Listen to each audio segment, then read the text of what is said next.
All right. Hey, everybody. Welcome to September 14th's first issue discussion call. Hi, my name is David. I am the facilitator of the Governance Communications Core Unit here at MakerDAO. And in line with our mandate, we are starting off an issue discussion call series in partnership with Content Production. So big shout out to Jerry and Seth and whoever else worked on like the branding and like all the coordination for the call. Appreciate you. All right, so today's issue discussion is going to be about delegate compensation. So as many of you in the community know, about a month ago, Delegation was soft launched, which came with, a portal in the voting UI, as well as a different portal that kind of like tracks all the different delegate statistics. And also on the forum, a ton of delegation content has come to be. So each of the recognized delegates, for example, post a delegate platform where they talk through themselves, how they intend to act as delegates, and all that good stuff. And so as delegation evolves and kind of grows and matures, the next big question on the community's mind is whether or not delegates should get compensated. And so there have been so far about 3 discussion threads. Tim Black, one of our recognized delegates, started us off with the initial one. And so over the course of the last half a month, 3 weeks, I would say, the conversation has been happening in the forums. And so today, I'm going to do a little bit of summarizing the issue. There's also some call notes that I prepared for people. They are publicly viewable, so feel free to check them out. So let me take a pause here. So let me take a pause here and breathe. All right, so format of the call, right? So let's talk about the format. So today we're gonna go through a bit of a brief overview of the topic, and then we're gonna have an open-ended discussion with our panelists, which consists of delegates. I think it's all delegates, right? Or Joshua, are you also a delegate, or are you just a very active community member? I can't remember. No, I am not a delegate. Okay, cool, right on. So mostly delegates, but we have some great panelists, some really active community folks, and so let's get on it. So maybe it would help for me to actually share my screen, just to talk through kind of like the topics view, and so that you guys aren't bored just looking at my face. Can I get screen access? Should be good to go. Thank you very much. Yeah, so as you can see, there's quite a lot to talk about. So from the topics view, these are the main kind of questions and different things that popped out. So, and notes that I've collected. So I've collected notes on voting yes reasons, which according to the informal poll, I believe on Tim's thread, there's about 75% of those votes going for yes. And also we have voting no reasons with less of the community, more 25%. So the overall sentiment around the issue is that delegates should get paid. But we can dive into the nuances a little bit later. The other pertinent questions are like, how quickly should we move? I know Joshua has expressed kind of frustration at the fact that this might take a while, given the requirements and the right way to get through the issue. Then there's what's the fundamental role of the delegate. So this is about kind of setting expectations for the role. We already have a MKR holders guide to delegation, as well as requirements for recognized delegates outlined, but some people in the community believe that the role of a delegate should really go above and beyond. And so there's a bit of conversation between, can we set kind of a floor expectation for the delegate, and then anything beyond that they can seek compensation elsewhere? That's kind of the gist of that question, the conversation happening around there. Then there's the question of what actual metrics define a delegate's rating. Is it the amount of communication that they have? Is it the amount of MKR vote weight that they're assigned? And so there's a handful of views around that. Then there's the question of how many recognized delegates is even enough. So currently, I believe we have like 7 or 8. And I believe the idea, like based on my comments, somebody mentioned 20. There was pushback saying 20 is just way too crazy, especially if they're going to get paid. So maybe like a top 10 is better. And I think like between 8 and 10, I think there was a vote about this as well on one of the threads. So yeah, how many recognized delegates is enough is another question. And I think the sweet spot is between 8 and 10 personally, but we can take a look at the vote results in a little bit. Then there's the question of conflicts of interest. How can delegates vote on, votes that include details about their own pay and their own, remuneration? And there's definitely some points there. Specifically, Long made a really good point about that. How there's numerous checks in place to prevent like abuse there. But we can come back to it in a little bit. Then there's the question of where should delegates get paid from? So like, should they get paid from the people delegating or from the protocol as a whole? This is I decided to kind of skip this for time. We can come back to it at the end of the call if somebody's really interested in diving into that. Then there's the general topic of how much delegates get paid. Many people, not just delegates, get paid in source cred right now. That amounts to between like $500 to $1,800 on the top end, $2,000 on the top end per month. Should delegates get paid a stipend beyond that? Should they get executive level salaries of 80K plus a year, 100K plus a year? This is kind of also in the debate. Then there's the question of actually how delegates should get paid. Should they get paid in DAI? Should they get paid in MKR? Should that MKR be, a cliff vested? And also, what smart kind of things can we do to get delegates paid proportionally? And it fits into the next point, right? Active and flexible versus rigid and fixed delegation pay. So can we have unique pay scales for each delegate based on their performance? Versus should we just pay the top 10 a flat rate? That's also in the discussion. Then there is kind of some questions about what's the difference between paying MKR voters generally, i.e. the staking rewards that actually did not pass in governance, versus paying delegates more specifically. And yeah, there's definitely some difference there and some nuance that people pointed out. Then there was a comment, can't we just use source cred? This kind of fits under the how much and how should delegates get paid? Should it be source cred plus something, or should they opt out of source cred if they are getting something like a salary or larger stipend?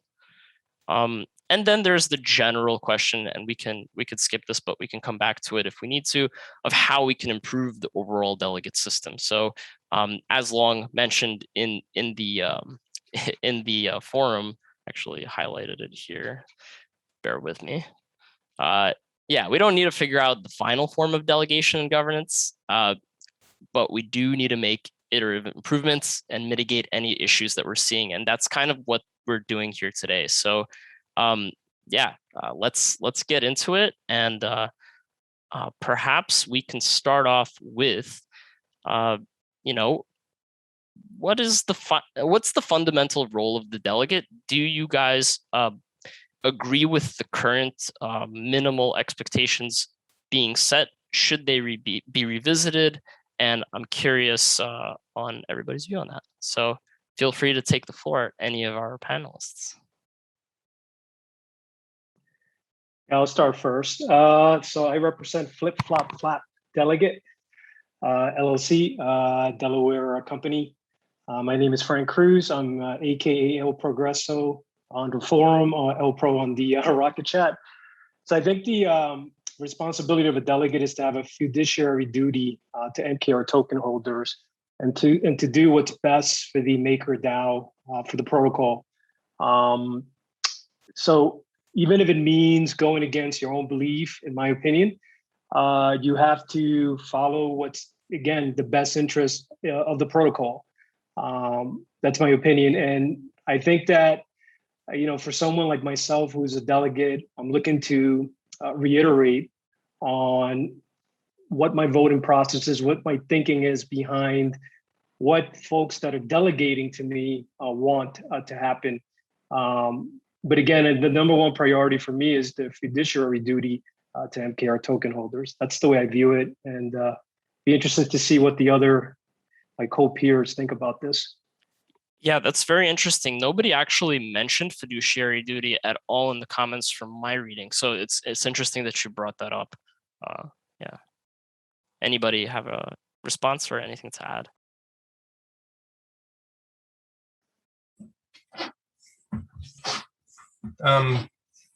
But could I speak now? I had raised my hand, but Yes, yes, yes, Okay. absolutely. Yeah, so just kind of as part of the intro, the way I think about delegation is for voting is kind of in the framework of like for the more informed that voters are, the better kind of results you're going to get from kind of voting. So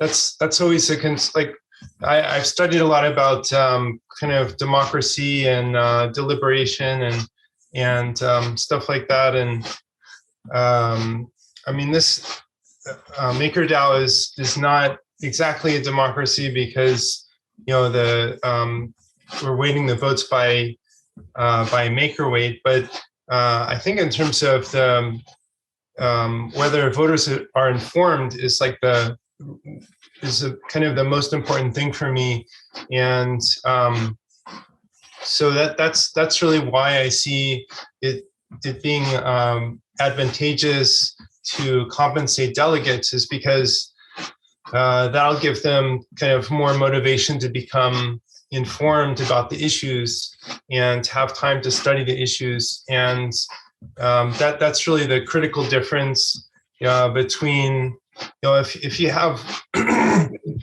if you have like a direct democracy of a whole bunch of people voting, not necessarily in MakerDAO, but that's always a concern that you just people don't know what they're voting about, or they don't have a deep understanding of the issues, they haven't deliberated on it, and that's why you can get kind of bad outcomes, and people talk about mob rule, and where you can have a big community that doesn't know what they're hasn't really thought about the implications of what they're doing, vote for a lynching and go kill people. And so it's really important. The critical thing for me for democracy is that voters should be as informed as possible about what they're voting on and really understand it, had deliberated on it in depth. And that's to me, that's kind of what justifies the compensation. Yeah, that makes a lot of sense, and that falls in line with a lot of what I was reading on the forum. As Planet X actually so beautifully said, governance as a hobby has been stretched quite thin, and it takes time and effort to ensure a good delegate performance, which in theory should be compensated.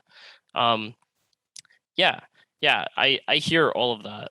Does any panelist have any comments or anything to add to Joshua's comments? Yeah. It's difficult for us to measure and verify informedness. Yeah, so like when considering paying MKR stakers, voters as a whole versus delegates, I think that point that it's difficult to measure and verify informedness is kind of like the key, because if you're paying MKR holders in general, there's no guarantee that these aren't kind of like mindless votes. People are just keeping it there for the yield, et cetera, et cetera.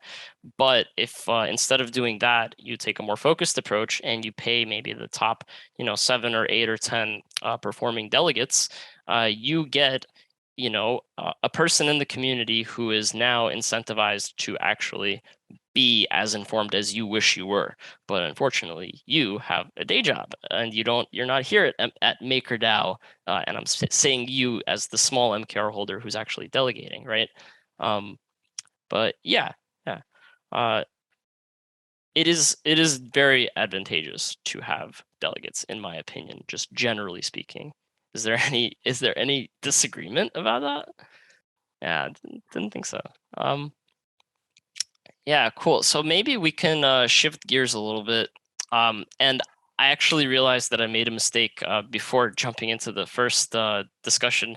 I wanted to actually quickly have everybody introduce themselves.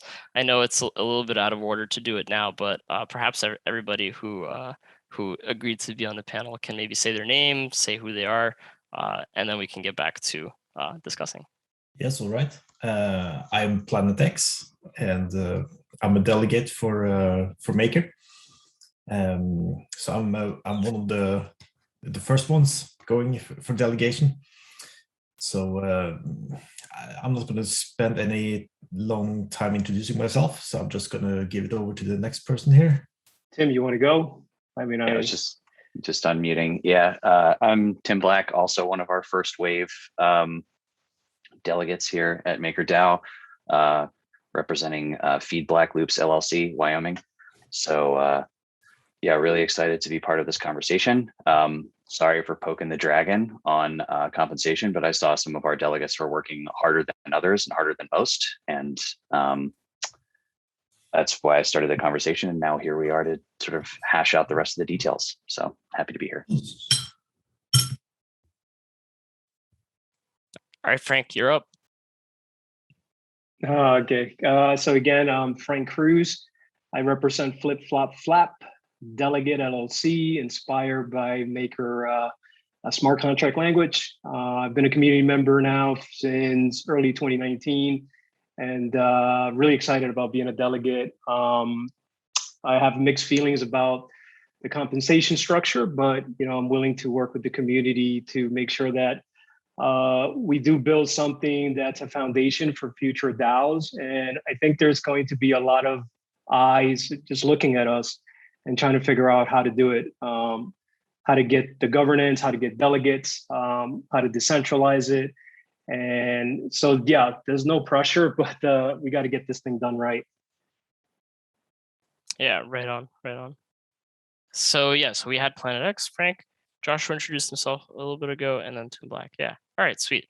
All right, so as I'm looking through these call notes, it kind of strikes me that there is a lot to potentially discuss. So I want to open it up to our panelists, Planet, Frank, Joshua, and Tim. I want to ask each of you, what do you think is the most important piece of getting this thing right? Or what is the most important piece that you are personally focused on or concerned about? And maybe we could start with perhaps, you want to take it, Planet? Yeah, sure. Okay, cool. Well, for me, the most important thing now is that we lay the foundation for further professional, being more steadily going the way of professionalization of Maker. So when we started here, most of us were hobbyists, free agents. Some did dev work and some had day jobs.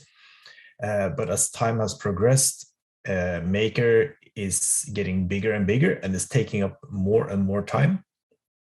One way of easily spotting this is to go on the forum and just check any discussion thread, and then go back and check an old discussion thread from, let's say, a year ago. And you will find that the threads are now much longer. There are more participants, and there's more. The discussions are what you can call more abstract. They're more heavy, and this also impacts the job of delegates. So the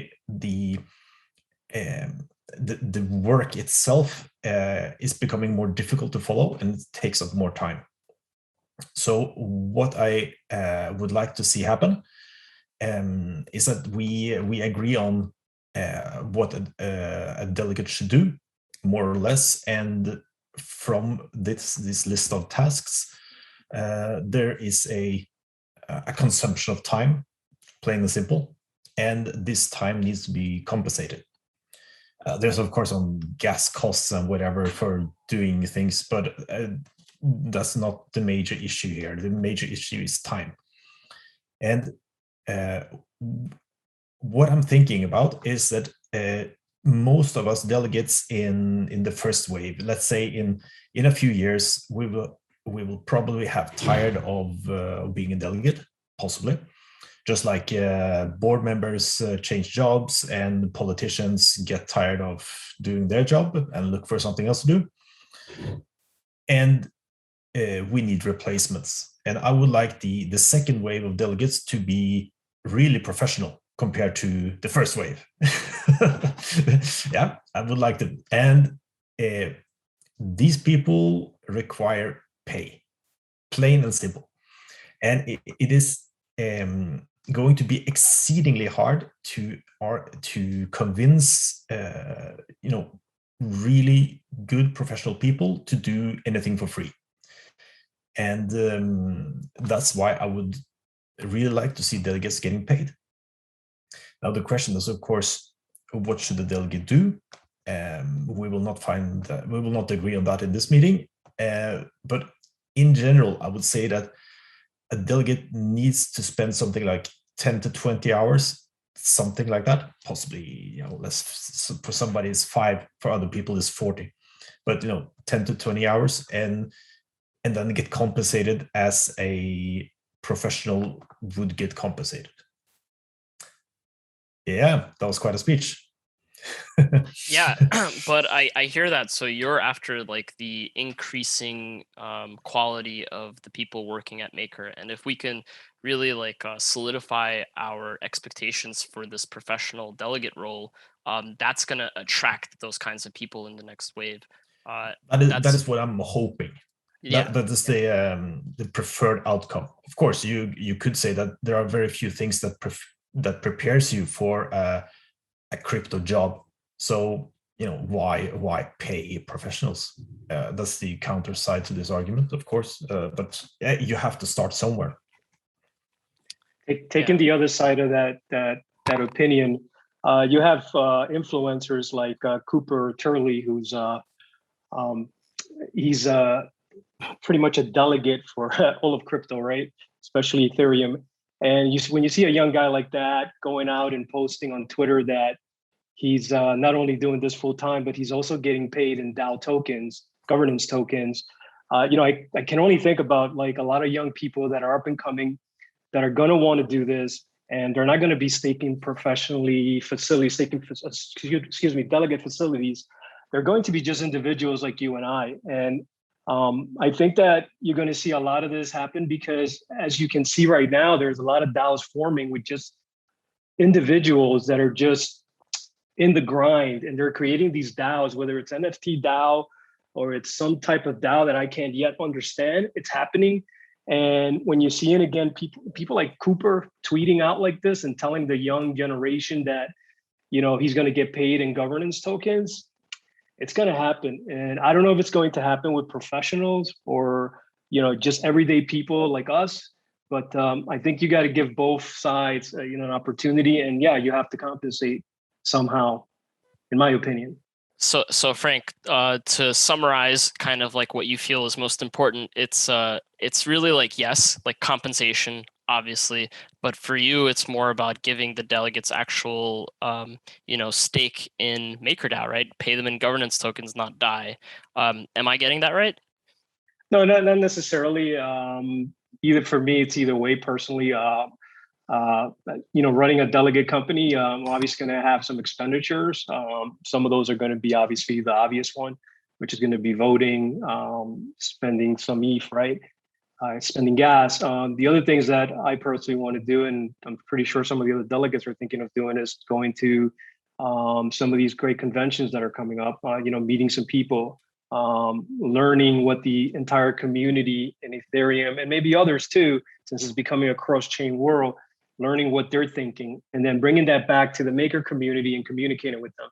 So these are all expenses that I'm going to be inheriting on my own, and I'm cool with that because I'm passionate about this. But as far as your question, whether we should get paid in MKR or DAI, it's the same thing. More than likely for me, since some of it is going to be expenses, I guess I would lean more towards DAI because I have a hard time getting rid of MKR.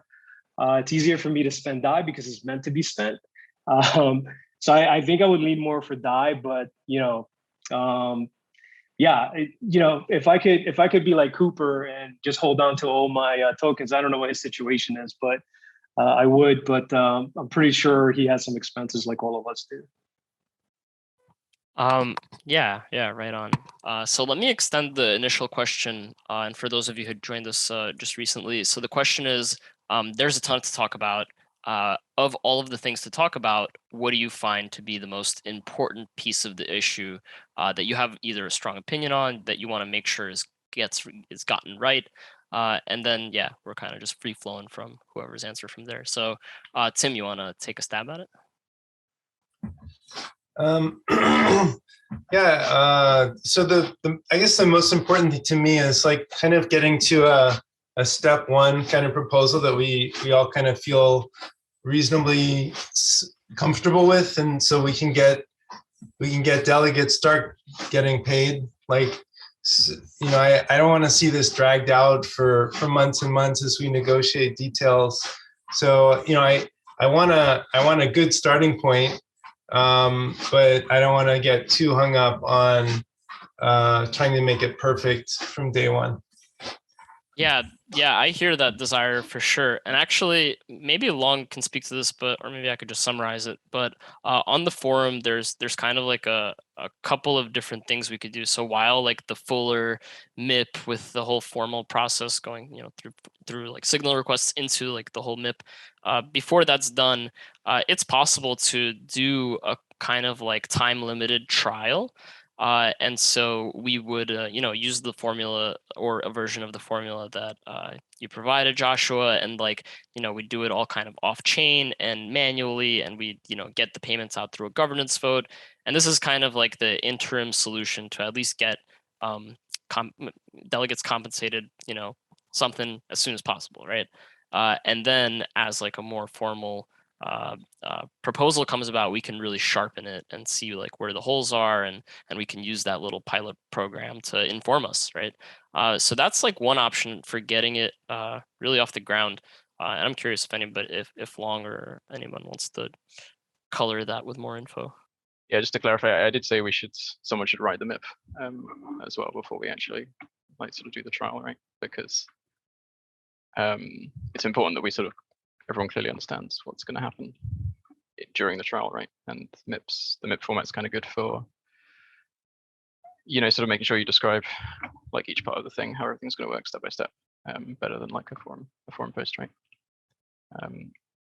So yeah, I don't think we need to like pass a MIP, but I would like to see one or someone write something up, right, that actually sort of covers all the, how we actually do the transfers, like who is eligible, why are they eligible, etc. Right?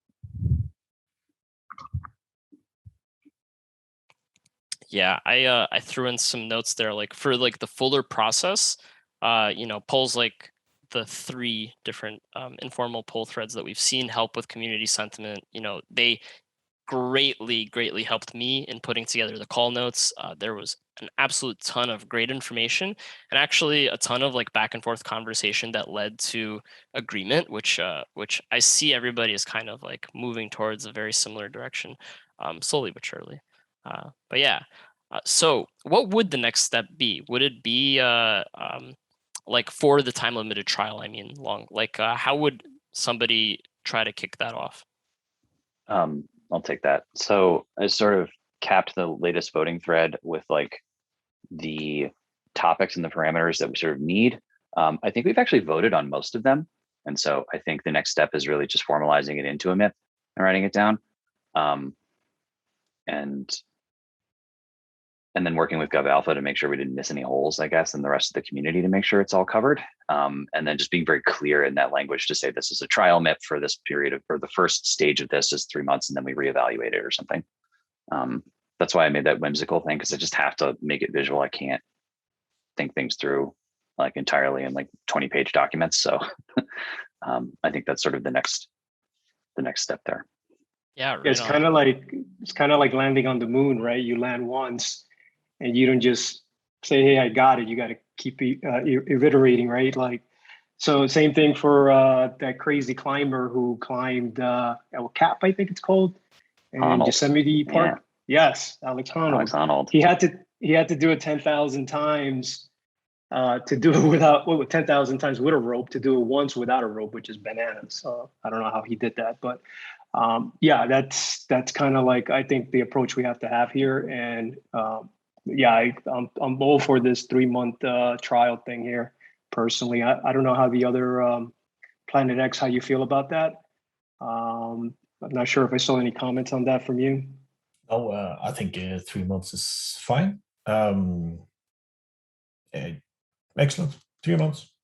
So do we have a commitment on who's going to draft the signal thread? Just joking. To start with, but yes. Oh, okay. All right. So I was reading it like, yeah, you could do a signal thread outlining the project, and then the MIP is an RFC for like the fuller program, not for the time limited thing. Yeah, the MIP process would happen after the signal thread, but there needs to be like a MIP written beforehand, so we know like what we're trialing, right? Clearly. Okay, yeah, that does make sense. In terms of who wants to do it, like I'm happy to work with anyone or any group to make it right and to try and cover any like gaps or holes or anything. So feel free to just get in touch. Yeah, I mean, I could start working on the MIP. All right, so let us move on to a different area of discussion around this topic. So I think, so one of the most kind of controversial pieces of this is how much delegates should get paid. So there were options ranging from, nothing all the way to, 100K plus executive salaries. And also there's suggestions on, how should we start? Should we start high and then move lower if that's not what we want? Or should we start low and move higher? Kind of what's the idea? And I'm curious if I know that like the majority of the voters in the informal polls actually ended up going for like the 4 to 5K options proportionally. But there was a lot of variance. So I'm curious about your views on how much delegates should get paid. Yeah, and let's start off with perhaps Frank or Tim. Oof, that's a tough question. All right, Frank beat you to it. I tell you, if you have a better opinion than I do, go for it. Yeah, I would just signal request it and defer to the community. They already told us what they want, right? And so it'd be one of those things where it's like you're writing the MIP and there's the placeholder for like ideal amount, right? We have the spreadsheet. It's really elegant. It's very simple. It sort of puts that stuff in there. And so that's just like the last thing you're multiplying by. And like, I think that's sort of the last signal request is like, what is the range we think is acceptable, right? I think where we got kind of caught or went off in a circle was just like how much the time commitment is. And I think we've all learned as delegates from this process that like it could be full-time, but that wasn't really supposed to be, but it could be. And so I think that's one of those questions we just ask everyone else. That's a hive mind decision, basically.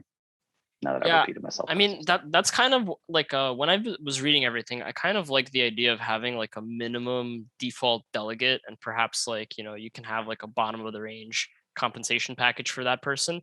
But then you have people that are way more active, like Planet X or Paper Imperium, who perhaps can command like a higher comp, and like, meritocratically so. So yeah, I hear that. And I'm just catching up on the chat. Anybody feel free to jump in and comment. I mean, I can say that on the recording. Like I think from Go Alpha's point of view, we'd be more comfortable starting lower and moving upwards than the reverse, right? Like I think it's going to be very difficult for any decrease in delegate payment to ever pass, given that the delegates would need to vote for it themselves, right?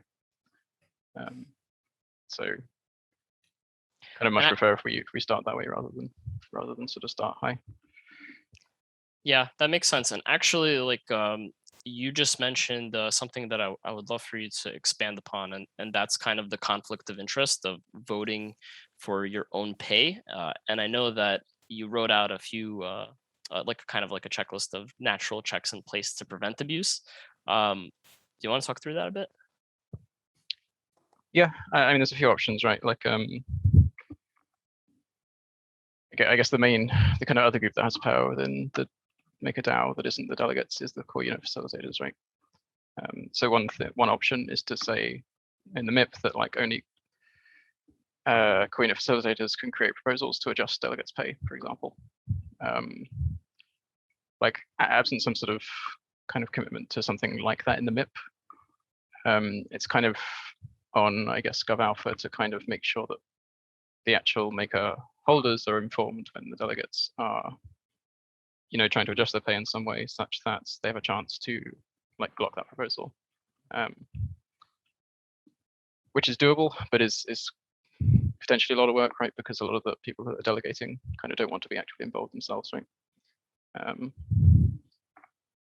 So also there's the idea that like, right, if it's on a formula that's tied to like some automatically tracked like metrics, they don't have to vote on their pay. It's kind of like voting on the formula rather than an individual pay scale.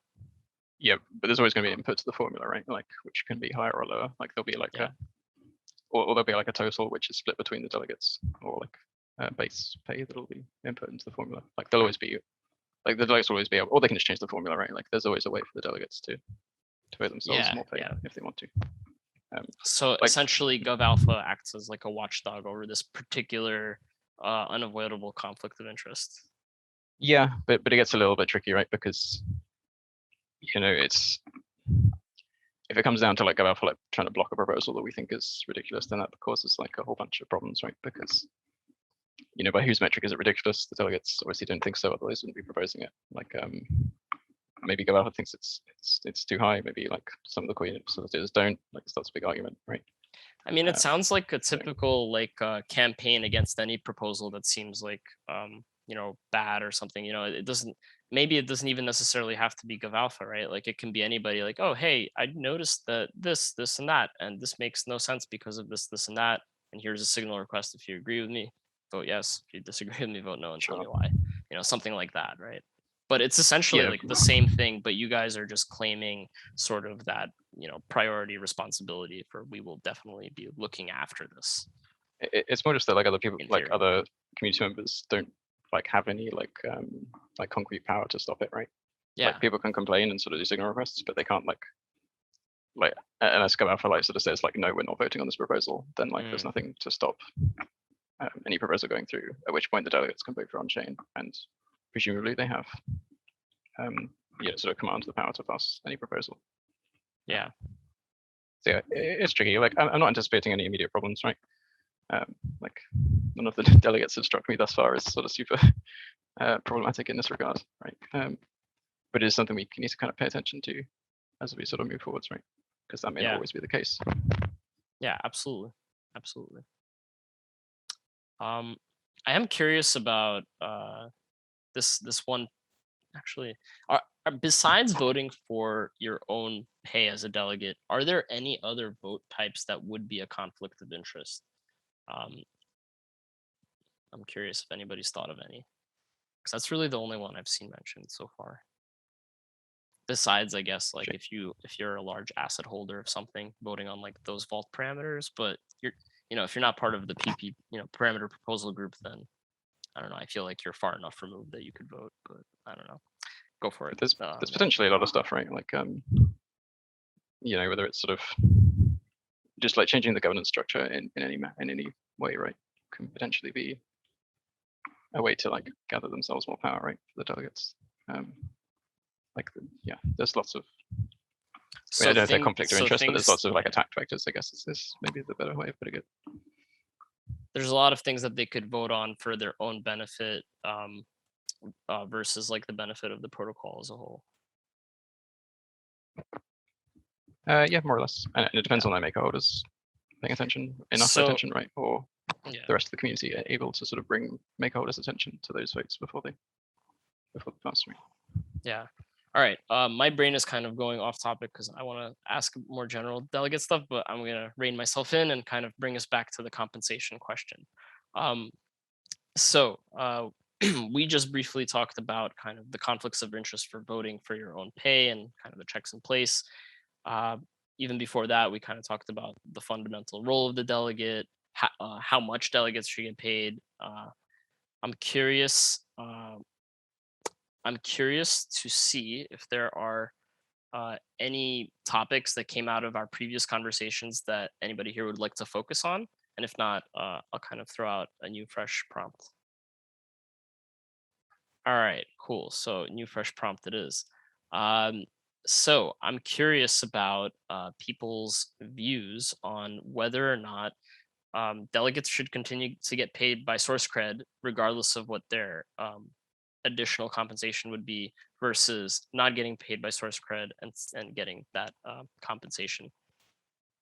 I kind of threw an idea in there. I don't know if it's been floated in the comments. Oh, can you introduce yourself really quick? Hi, everyone. If nobody knows me, I'm Andrew Bourbon. Soon to be, hopefully, shitpost facilitator for you guys. But yeah, I joined late for this call, and so this is just an idea I had about compensation. So what a title.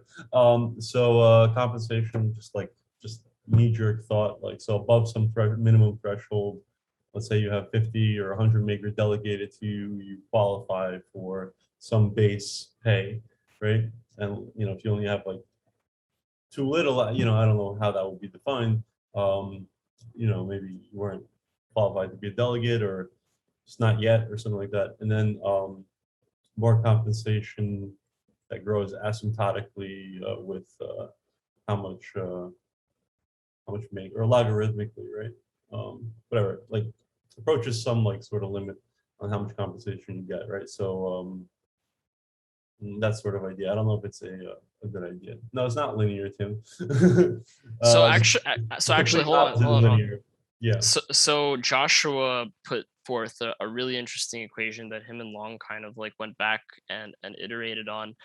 Do you two want to talk a little bit about what you have? Yeah, sure.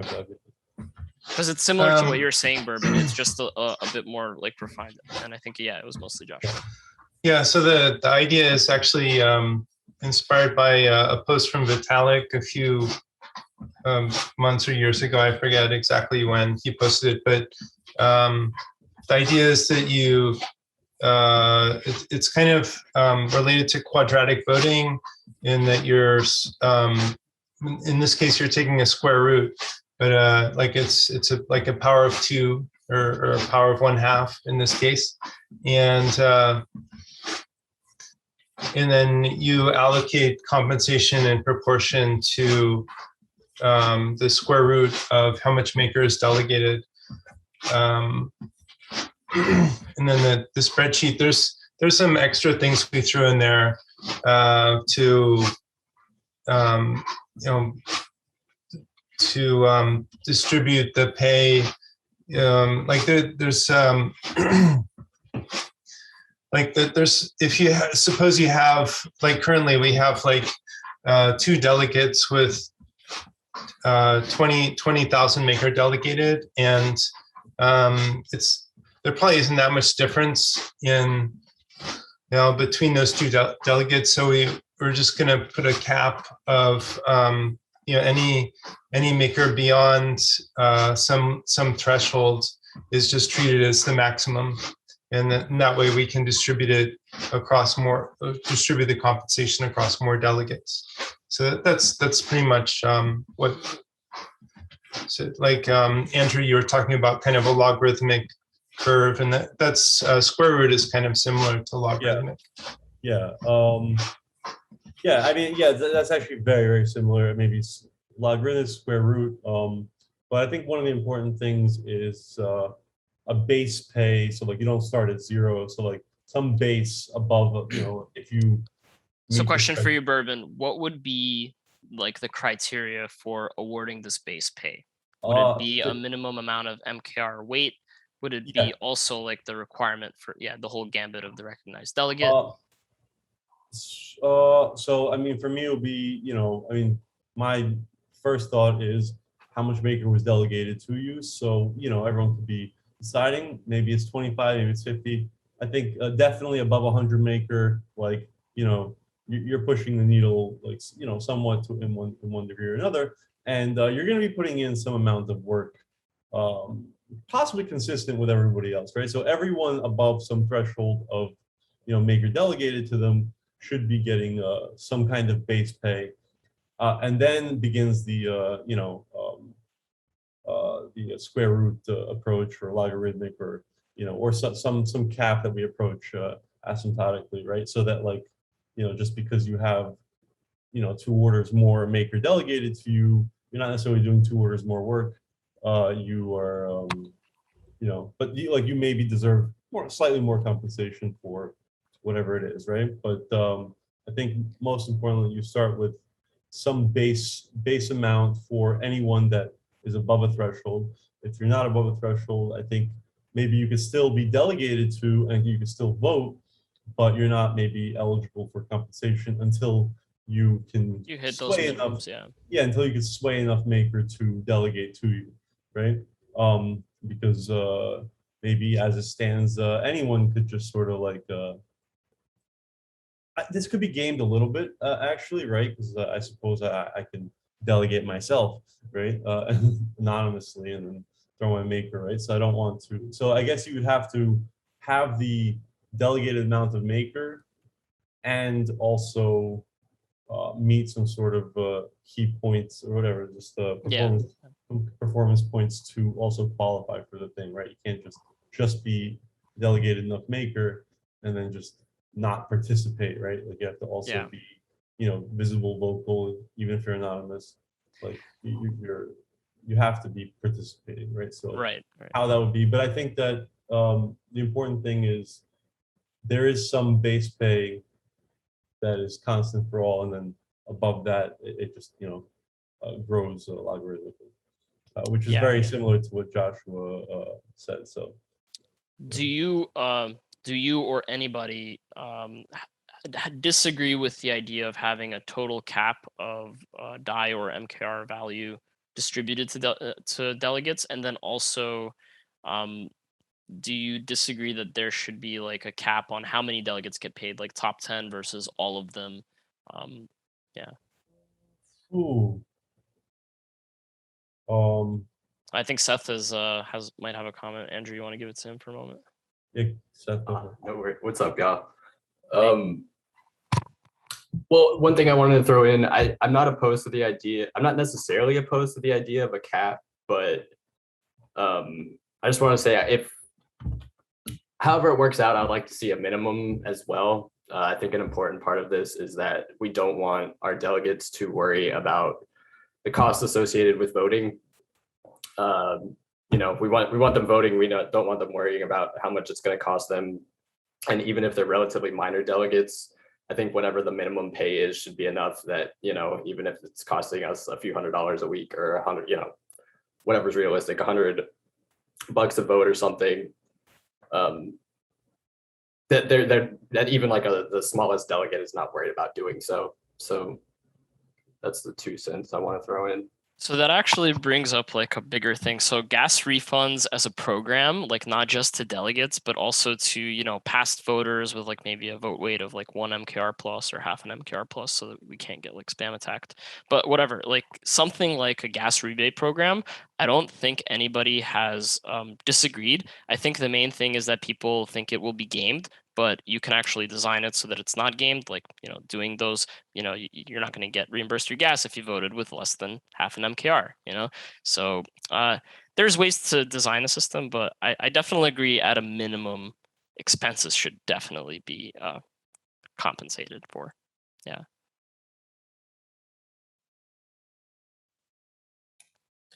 You might also want to put in a roof there, a maximum. Now, it sounds a bit illogical that I'm arguing for a maximum. Is this hold on? Is this a maximum for the total delegate pay, or is this a maximum for the? We're already off the ETH conversation, right? Okay, we're talking about delegate pay. I could tell by your facial expression. All right. Okay. Cool. Yeah, we're totally talking about delegate pay, and there could be in the relative near future that the staking of MKR and the governance contract could be incentivized. And when things are incentivized in crypto, things tend to happen. And so in order for the delegate pay to stay at a normal normal level, there should be some kind of roof on the compensation. Yeah, I agree with that view. And Long for Wisdom actually wrote in chat, having a maximum per delegate makes sense. Having it unlimited encourages centralization. Yeah, Yeah. I agree to that. Same. So going back to your earlier question, David, that you asked if we should still receive source cred. It'd be nice to get Paper's opinion on here too. I think he's on the call because him and I have one of the highest source. What do you call that? Cred score or something? Yeah, source cred score. So right. So I think from my opinion, and I'll let him go real quickly because we're running out of time. I think it depends on the pay that we're going to get. Right. If we're just getting a stipend of 500 DAI, I think we should keep the source cred. But if it's something that's a lot more than that, then yeah. But Paper, I don't know if you're able to comment. Chris Cameron. While Paper gets on the yeah, mic. sorry about that. Yeah, go for it. Yeah. So I don't have strong opinions about how the pay is delivered through what program. It's more about getting paid. So, I mean, to put this in context, as the one who kind of badgered Tim into maybe starting this conversation earlier than maybe we were prepared for, so like I took a call from a protocol about 3 weeks ago, and I typically believe that words are cheap, so why not use them? I was sitting on the call with them, and they're like, well, what does Maker pay you? What would we have to beat? And I was like, well, for this kind of thing, they don't pay me anything. And they're like, well, don't they see the value that you're delivering, which has got to be more than zero? And, it was hard to have a response to that. So whether that comes through source cred or through some formal delegate pay really is something I'm agnostic about.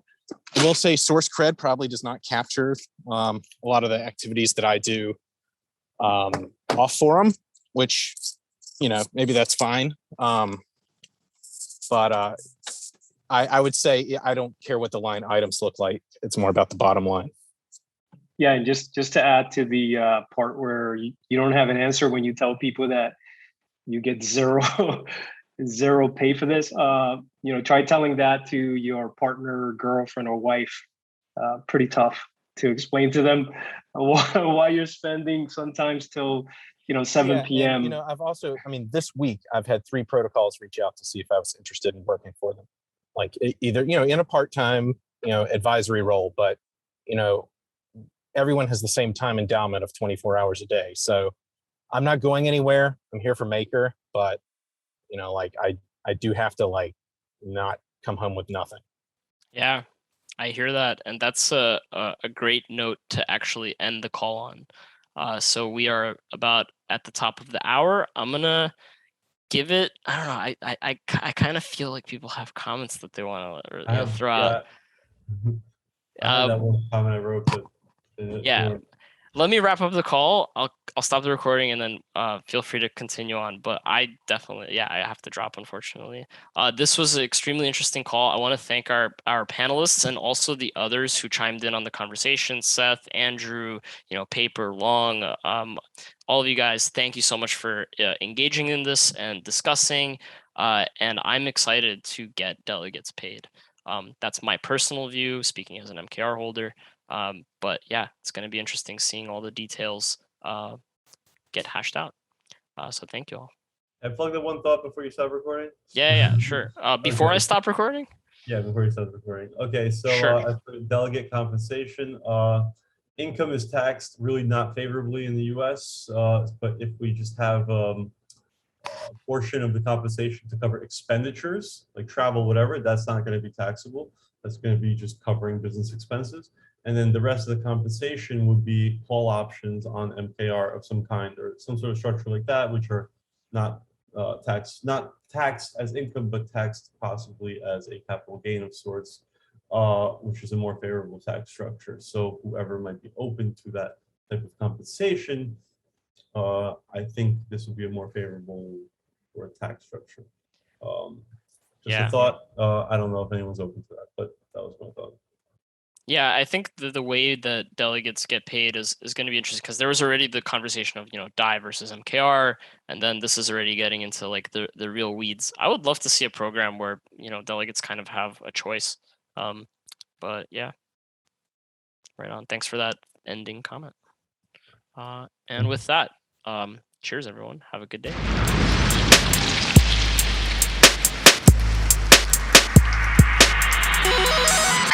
Down.